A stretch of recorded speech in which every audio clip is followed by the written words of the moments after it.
ಇವತ್ತು ಎಚ್.ಡಿ. ಕುಮಾರಸ್ವಾಮಿ ಅವರು ಕೇಂದ್ರದ ಸಚಿವ ಸಂಪುಟದಲ್ಲಿ ಸೇರ್ಪಡೆ ಆಗ್ತಿದ್ದಾರೆ. ಜೆಡಿಎಸ್ ಕಳೆದ 30 ವರ್ಷಗಳ ನಂತರ ದೆಹಲಿಯಲ್ಲಿ ಅಧಿಕಾರವನ್ನು ಹಿಡುವಂತಹ ಕೆಲಸವನ್ನ ಮಾಡ್ತಾ ಇದೆ. ಅಂದ್ರೆ ಸಚಿವರಾಗಿ ಕುಮಾರಸ್ವಾಮಿ ಅವರು ಎಂಟ್ರಿನ ಕೊಡ್ತಿದ್ದಾರೆ. ಇದ್ರ ಬಗ್ಗೆ ಮಾತನಾಡೋದಕ್ಕೆ ಜಿ.ಟಿ. ದೇವೇಗೌಡರು ಇದ್ದಾರೆ.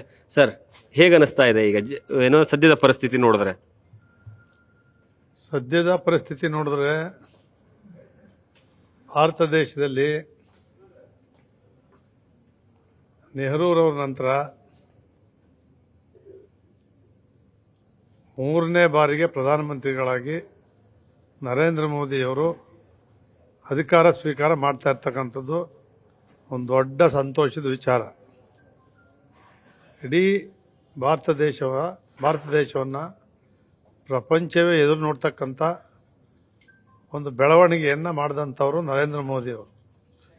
ಅವರು 3ನೇ ಬಾರಿಗೆ ಪ್ರಧಾನಮಂತ್ರಿ ಆಗ್ತಾ ಇರ್ತಕ್ಕಂಥ ಸಂದರ್ಭದಲ್ಲಿ ನರೇಂದ್ರ ಮೋದಿಯವರ ಸಚಿವ ಸಂಪುಟದಲ್ಲಿ ಕರ್ನಾಟಕ ರಾಜ್ಯದಲ್ಲಿ 2 ಬಾರಿ ಮುಖ್ಯಮಂತ್ರಿಗಳಾಗಿ ಬಡವರು, ರೈತರು, ದೀನದಲಿತರು, ದುರ್ಬಲ ವರ್ಗದವರು, ಮಹಿಳೆಯರು, ಯುವಕರ ಆಶಾಕಿರಣವಾಗಿ ಬೆಳೆದು ಬಂದಿರತಕ್ಕಂಥ ಎಚ್.ಡಿ. ಕುಮಾರಸ್ವಾಮಿಯವರು ನವದೆಹಲಿಯಲ್ಲಿ ನರೇಂದ್ರ ಮೋದಿಯವರ ಮಂತ್ರಿಮಂಡಲದಲ್ಲಿ ಸಚಿವರಾಗ್ತಾ ಇರ್ತಕ್ಕಂಥದ್ದನ್ನು ನೋಡಿ ನಮ್ಮ ಕರ್ನಾಟಕದ ಜನತೆ ಸಂತೋಷ ಪಡ್ತಾ ಇದ್ದಾರೆ.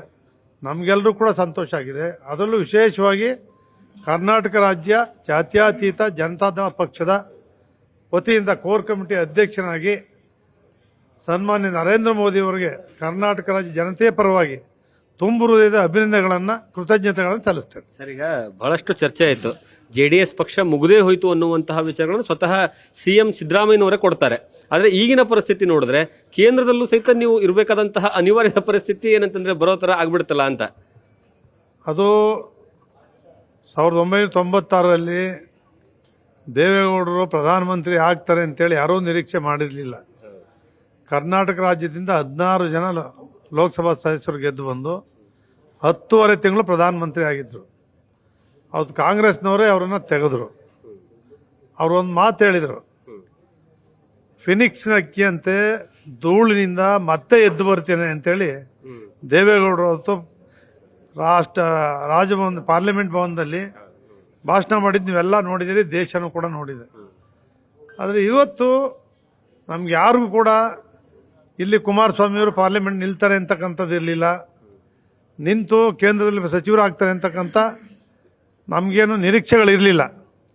ಆದರೂ ಕೂಡ ಆಗಿದ್ದಾರೆ ಅಂತ ಹೇಳಿದ್ರೆ ಕರ್ನಾಟಕ ರಾಜ್ಯದ ಜನತೆಯ ಸೌಭಾಗ್ಯ, ನಮ್ಮ ಪಕ್ಷದ ಸೌಭಾಗ್ಯ. ಸರ್, ಇನ್ನೊಂದು ಏನಂದ್ರೆ ಕರ್ನಾಟಕ ವಿಧಾನಸಭೆಯಲ್ಲಿ ಕುಮಾರಸ್ವಾಮಿ ಅವರಿದ್ದಾರೆ ಅಂತಂದ್ರೆ ಅದು ಆರೋಪ ಪ್ರತ್ಯಾರೋಪಗಳಿಗೆ ಹೇಳಿ ಮಾಡಿಸಿರುವಂತಹ ಜಾಗ. ಅಂದ್ರೆ ಸರ್ಕಾರದ ಕಿವಿ ಹಿಂಡುವಂತಹ ಕೆಲಸವನ್ನ ಮಾಡ್ತಿದ್ರು.